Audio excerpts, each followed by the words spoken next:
177 दिन जेल में बिताए, 177 दिन की जेल। अब ये खुला आसमान, इसके नीचे घूम रहे हैं, कैसा लग रहा है? हरामी हो बेटा। वो 177 दिन एक बुरे सपने की तरह थे और सत्ता चली गई तो मेरे लिए चिंता का विषय ये है कि आम आदमी पार्टी ने जो उम्मीद दी है इस देश को, उस उम्मीद का क्या होगा। गजब टुकड़ीबाज आदमी। डर नहीं लगा जब जेल में थे कि उस सब में गीता ने मेरा बड़ा साथ दिया। गीता में ईमानदारी की बात की जाती है, बेईमाना ना किया जाए। तो अरविंद आए थे ईमानदारी का मफलर ओढ़कर, पहनकर, वो अरविंद रहे ही नहीं। गजब बेइज्जती है। आप निकले भ्रष्टाचार के खिलाफ लड़ाई के दम पर, एक आंदोलन से निकली पार्टी है। यहाँ छोटा सा आरोप भी, वो दाग अच्छे हैं कहकर आप नहीं निकल सकते। हमने एक नए पैसे का भ्रष्टाचार नहीं किया। ये कीचड़ पे कीचड़ फेंक रहे हैं हमारे ऊपर, लेकिन वो कीचड़ चिपक नहीं रहा। आपके हनुमान बने घूम रहे थे कैलाश गहलोत, वो कह रहे हैं आदर्शों से दूर हो गई पार्टी। अब शीश महल में रहने लगे अरविंद केजरीवाल, अरविंद ही बदल गए हैं। ये आपके करीबी लोग कहने लगे आपके हनुमान।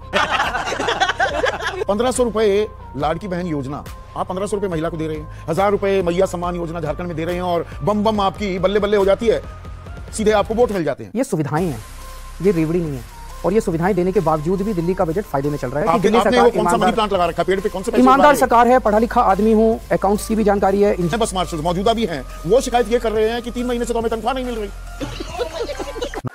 दोस्तों नमस्कार, शेखर की बात लाइव में आप सबका स्वागत है। उम्मीद करता हूँ आप सब बेहतर होंगे। दोस्तों आज की जो वीडियो है वो बहुत ही मजेदार होने वाली है, क्योंकि इस वीडियो में इस समय राजनीति के जो गिरगिट है उनका एक इंटरव्यू है, अभी लेटेस्ट का इंटरव्यू है। संदीप चौधरी ने उनसे इतने तीखे सवाल पूछे हैं। उन्होंने पूछा, आप तो गीता की बात करते हैं, लेकिन गीता में जो बताया गया है उसका आप पालन कितना करते हैं, आप खुद बताइए। आप कहते हैं कि हम कट्टर ईमानदार हैं, और आप पर इतने भ्रष्टाचार के आरोप लगे हैं, आप जेल में रहे, क्या कट्टर ईमानदारी जेल में रहती है? इस तरह के तीखे सवाल जब संदीप चौधरी ने पूछे तो अरविंद केजरीवाल को जवाब देने में इतनी परेशानी आई, इतना वो गोल गोल घुमाने लगे कि आप स्वयं यह इंटरव्यू देखिए और अनुमान लगाइए कि अरविंद केजरीवाल ने क्या इन सवालों का उचित जवाब, सही जवाब दिया है। तो आइए बिना देर किए हम लोग चलते हैं मेन वीडियो पर। चालू करो बे। 177 दिन जेल में बिताए, 177 दिन की जेल। अब ये खुला आसमान, बहुत अच्छा लग रहा है। नीचे घूम रहे हैं, कैसा लग रहा है? नहीं, खुला आसमान बहुत अच्छा लग रहा है। इसमें कोई शक नहीं कि सबको आज़ादी बहुत पसंद होती है, और वो 177 दिन एक बुरे सपने की तरह थे। और सत्ता चली गई तो ये मुझसे कुछ लोग पूछते हैं कि अगर केजरीवाल जी सत्ता चली जाएगी तो आपका क्या होगा। मैं यहाँ पे सत्ता का खेल खेलने के लिए नहीं आया था। मेरे पास सत्ता रहे सत्ता ना रहे ये इम्पोर्टेंट नहीं है। मेरे लिए इम्पोर्टेंट है कि अगर आम आदमी पार्टी सत्ता में नहीं रहेगी तो जो स्कूल हमने अच्छे किए हैं, 18 लाख बच्चे उन स्कूलों के अंदर पढ़ रहे हैं, उन 18 लाख बच्चों की पढ़ाई का क्या होगा। मेरे लिए चिंता का विषय ये है कि दिल्ली में पहले 8-8, 10-10 घंटे के पावर कट लगते थे, आज दिल्ली में 24 घंटे बिजली आती है। मेरे 2 करोड़ लोग जो दिल्ली के हैं उनकी बिजली का क्या होगा। पूरे देश में बीजेपी की लगभग 20 राज्यों में सरकारें हैं। बिजली के दाम इतने ज़्यादा हैं, हज़ारों रुपए के लोगों के बिल आते हैं, और दिल्ली में लोगों के लगभग 37 लाख लोगों के जीरो बिजली के बिल आते हैं। बाकी लोगों का भी बिजली सस्ती है, उन लोगों के घर का खर्चा कैसे चलेगा।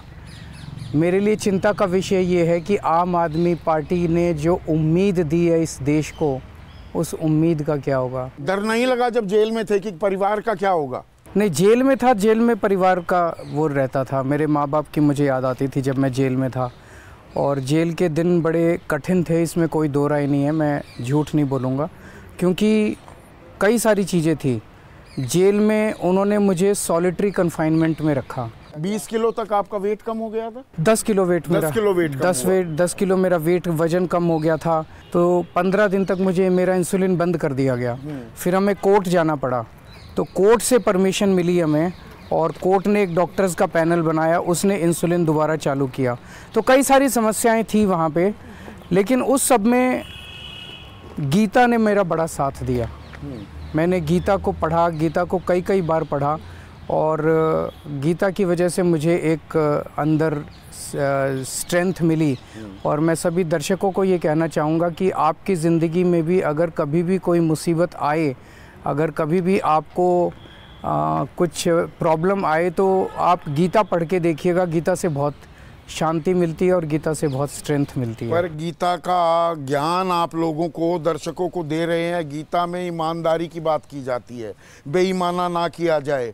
लोग तो ये कह रहे हैं अरविंद केजरीवाल बदल गए हैं। अरविंद बदले तभी जेल की भी हवा खानी पड़ी। जो अरविंद आए थे ईमानदारी का मफलर ओढ़कर पहनकर, वो अरविंद रहे ही नहीं। गजब बेइज्जती है। सारे केसेस झूठे हैं, सारे केसेस सियासी हैं। मेरी इमेज को बदनाम करने के लिए, चूँकि हमारी एक कट्टर ईमानदार पार्टी है, मेरी एक ईमानदार नेता की छवि है, उसको बदनाम करने के लिए ये सारे झूठे केसेस हमारे ऊपर लगाए गए। अच्छा, हमको सिखा रिया है। मैं एक शो कर रहा था, एक वरिष्ठ पत्रकार हैं, उन्होंने क्या कहा कि देखिए आम आदमी आज की तारीख में कांग्रेस या बीजेपी अगर बेईमाना करती है, भ्रष्टाचार करती है, तो वो कि भाई काजर की कोठरी में कैसे ही सयानो जाए, एक लीक काजल की लागी है पैलागी है, कि भ्रष्टाचार राजनीतिक जीवन का एक अभिन्न अंग है। पर जब अरविंद की बात आएगी, आम आदमी पार्टी की बात आएगी, आपके लिए पैमाना, कसौटी, वो यार्डस्टिक अलग है। क्योंकि आप निकले भ्रष्टाचार के खिलाफ लड़ाई के दम पर, एक आंदोलन से निकली पार्टी है। यहाँ छोटा सा आरोप भी, वो दाग अच्छे हैं कहकर आप नहीं निकल सकते।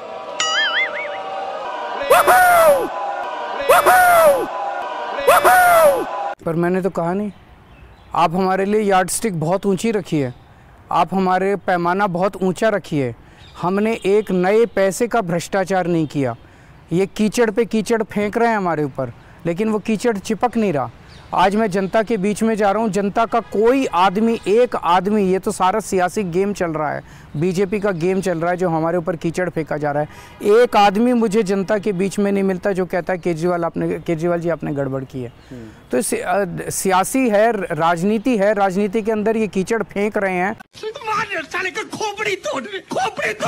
पर केजरीवाल के ऊपर आरोप, केजरीवाल के ही सबसे करीबी आपके हनुमान बने घूम रहे थे कैलाश गहलोत, वो कह रहे हैं आदर्शों से दूर हो गई पार्टी, अब शीश महल में रहने लगे अरविंद केजरीवाल, अरविंद ही बदल गए हैं। ये आपके करीबी लोग कहने लगे, आपके हनुमान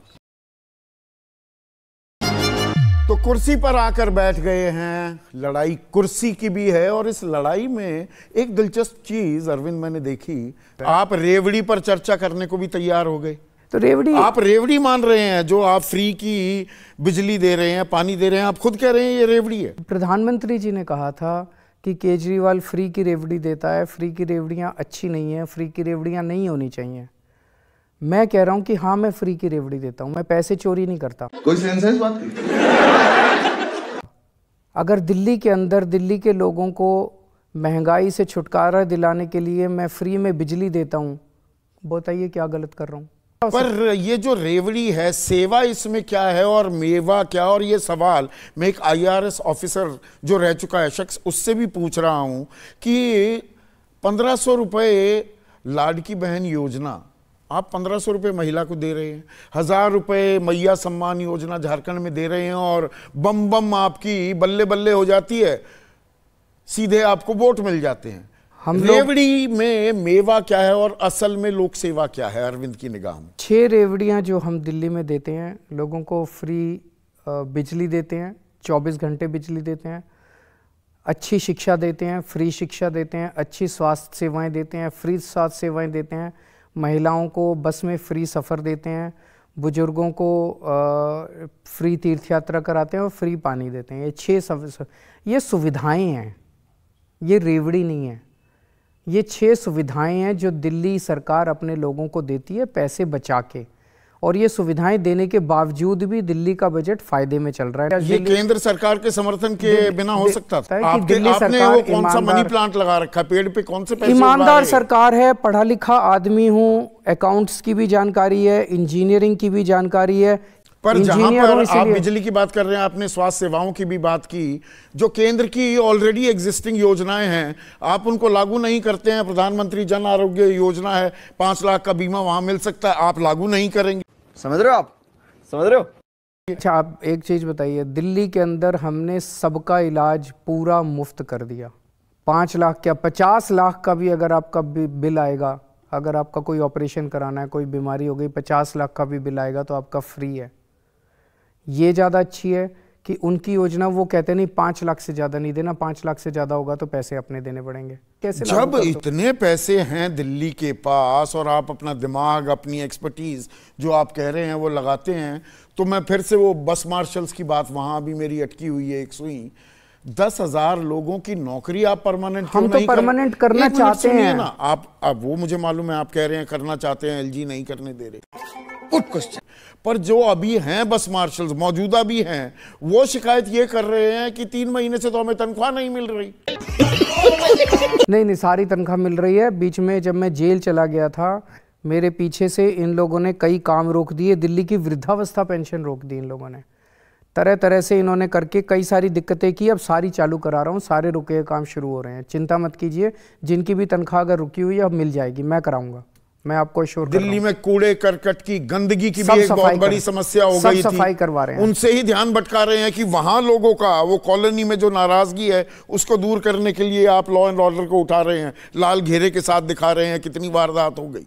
थोड़ा टाइम तो दीजिए। 75 साल में जो इन्होंने गंद मचाया था, 2 साल में मत उम्मीद कीजिए बस केजरीवाल आएगा और झाड़ू चलाएगा और सब साफ आपकी तो बीजेपी वाले कह रहे हैं डबल इंजन सरकार बना दो, ये छोड़िए। अरविंद केजरीवाल तो कहते रहेंगे अरे मुझे एलजी काम नहीं करने देते, नहीं सारे काम कराए, कोई काम रुकने दिया।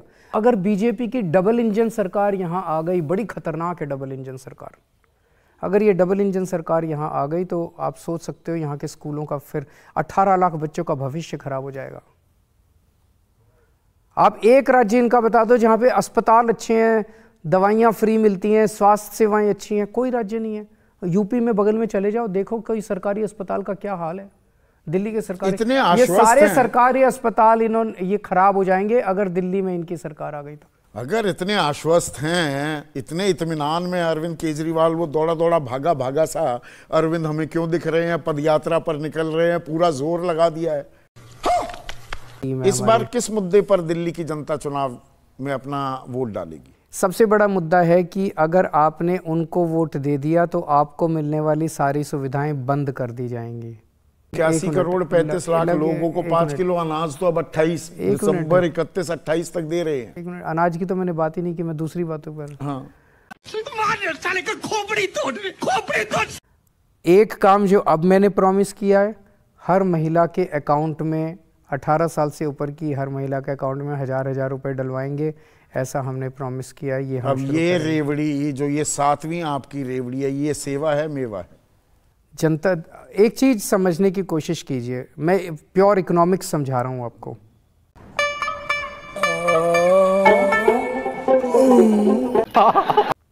ये पॉलिटिक्स भूल जाइए। इकोनॉमिक्स के अंदर होता है ट्रिकल डाउन थ्योरी। वो ये बड़े बड़े जो कैपिटलिस्ट्स वगैरह होते हैं वो ये कहते हैं कि आप अमीरों को और अमीर बनाइए, ऐसी अर्थव्यवस्था बनाइए कि अमीर और अमीर होते जाएं। जब अमीर और अमीर होगा तो धीरे धीरे बूंद बूंद बूंद बूंद उस अमीर से नीचे आएगी और जनता के पास पहुंचेगी और जनता के से का उससे गुजारा चलेगा। इसको ट्रिकल डाउन थ्योरी कहते हैं। दूसरी थ्योरी होती है बॉटम्स अप, जिसमें आप एक आम आदमी की जेब में पैसे डालते हैं।